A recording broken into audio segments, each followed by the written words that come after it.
Kumusta po kayo? Bago po ang lahat, first things first.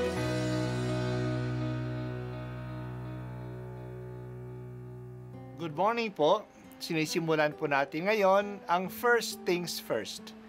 At dito po, tinatalakay natin sa unang bahagi ng umaga natin ay ang first readings na binabasa po sa banal na misa. Ito pong tinatalakay natin kasi madalas po kasi marami na tayong alam tungkol sa gospel readings. Pero konti po ang nagsasalita sa first readings. Pero ang first readings, bahagi din po yan ng Biblia, ng banal na kasulatan. Kaya susubaybayan po natin ang mga first readings, basahin po natin at kuminsan kailangan ng basahin ng 2 o 3 beses bago maintindihan kasi hindi po tayo familiar sa mga istorya at sa mga kaisipan na tinatalakay dito. Ang pagbasa mula sa aklat ni Propeta Isaias. Ang makapangyarihang Panginoon ang nagturo sa akin ng sasabihin ko, para tulungan ang mahihina. Tuwing umaga'y nananabik akong malaman kung ano ang ituturo niya sa akin. Binigyan niya ako ng pangunawa. Hindi ako naghimagsik ni tumalikod sa kanya.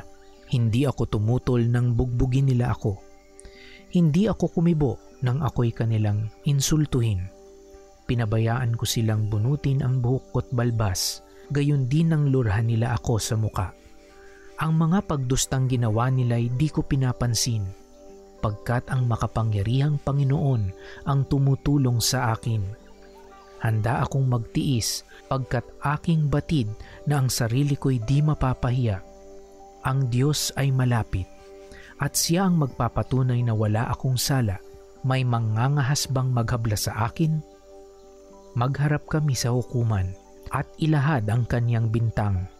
Ang Panginoon mismo ang magtatanggol sa akin. Ang salita ng Diyos. Salamat sa Diyos. Ito na ang pangatlong awit ng lingkod ni Yahweh.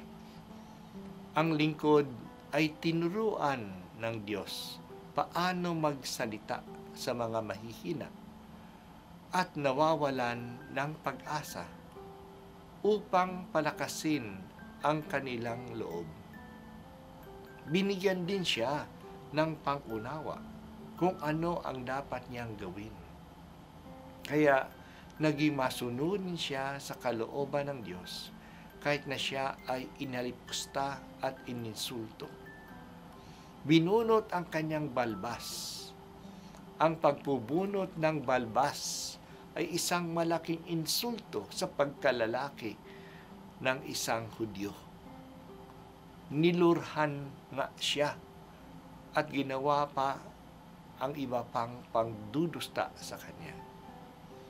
Hindi siya nag-react na madahas sa mga pag-iinsulto at pasakit na ito. Kasi malaki ang tiwala niya na hindi siya pababayaan ng Diyos. Ang mga bintang sa kanya ay walang kabuluhan. Kaya hindi siya natitinag. Ipagtatanggol siya ng Diyos. Dito sa pangatlong awit, may binibigyan ng diin ang pagpapakasakit ng lingkod.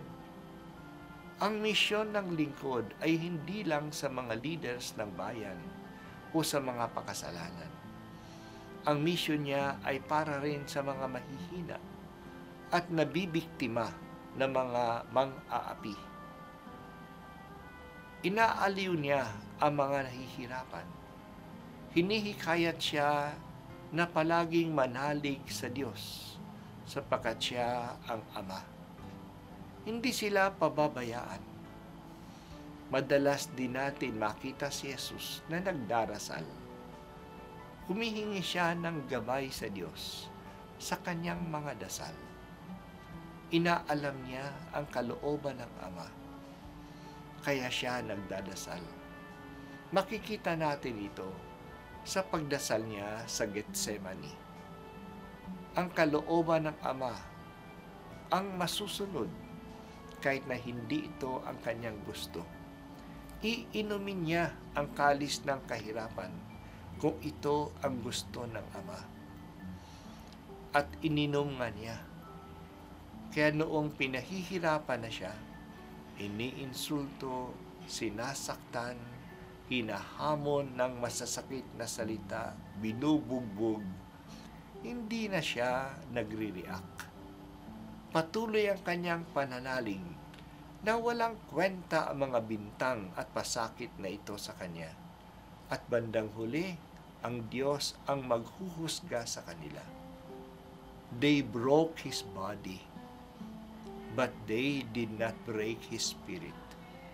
His trust is in God, in His love for him. O Diyos, madaling banggitin na mahal kita kung maayos ang takbo ng buhay. Tulungan mo kaming patuloy na manalig kapag kami ay nahihirapan at nakakaranas ng walang katarungan. Manalig kami na ikaw ay makatarungan at hindi ka pabaya sa mga biktima ng kasamaan. At ako po ay si Bishop Broderick Pabilio dito sa First Things First.